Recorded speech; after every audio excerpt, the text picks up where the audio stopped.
Shihab from Bangladesh.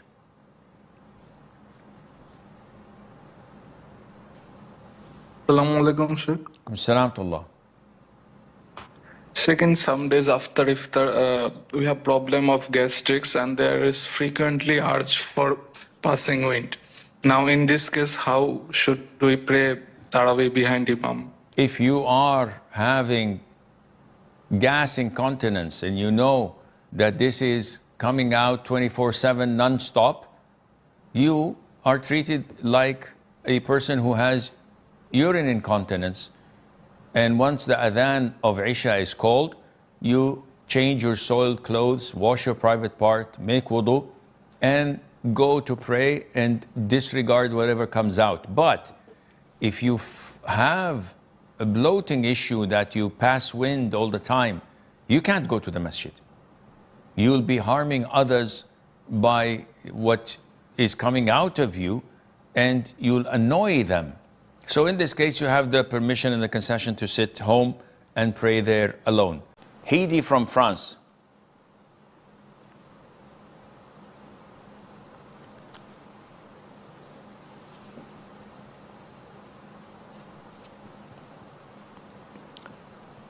Assalamu alaikum, Sheikh. Alaikum salam wa rahmatullah. Sheikh, I'm married and we just had a baby, alhamdulillah. My wife and I disagree about the sharing of the housework and caring for the baby. I work and I provide for the family, and when I come home, I'm very tired. I help a little, but my wife says it's not enough, and that's the Sunnah of the Prophet ﷺ for the husband to help more.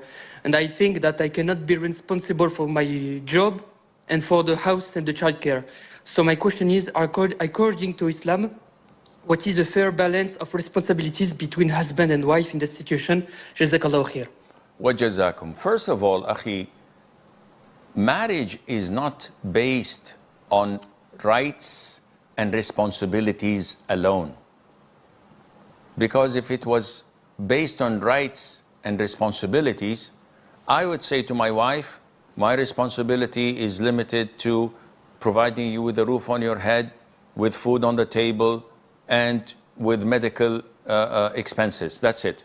I'm not obliged to take you out, to drive you around. I'm not obliged to make you see your family. I'm not obliged to bring you anything extra. You just have some bread and some meat and that's it. I'm not obliged to bring you fruit, this and that. What kind of a life is this?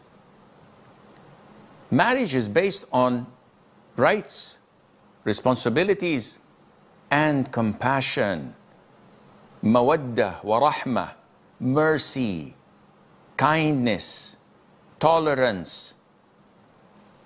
When your wife says the Prophet ﷺ's sunnah is to work in the house, this is a blatant lie. It's not a sunnah in the sense that he was obliged to do it. He used to do this for his own self. Fix his shoes, not everyone else's. Maybe patch his own thobe and garment, milk his own goat. Yes, that's probable. And that was in Medina. But why don't you look at the Sunnah when he was in Mecca for 13 years? Not a single day Mother Khadija allowed him to raise or lift a fork or a spoon or to do any of the house chores. She made him live like a king. And that's why she deserved to be one of the 4 mistresses of Jannah. She was the perfect woman. Why don't you look at this and say, okay, I want to follow the Sunnah, I want to be a perfect woman. So it is illogical for a man to work 10 hours, 12 hours outside the house to earn and to provide. And when he comes back, he's instructed to do the dishes or to wash the clothes. That's not fair.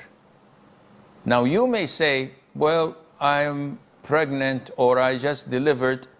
Yes, but all of our moms and wives and sisters and daughters have been through this cycle and they did the work themselves. Because when I'm tired as a man and I'm at the house for a month, I would never tell my wife, I can't work and earn, you go and work. That wouldn't be acceptable.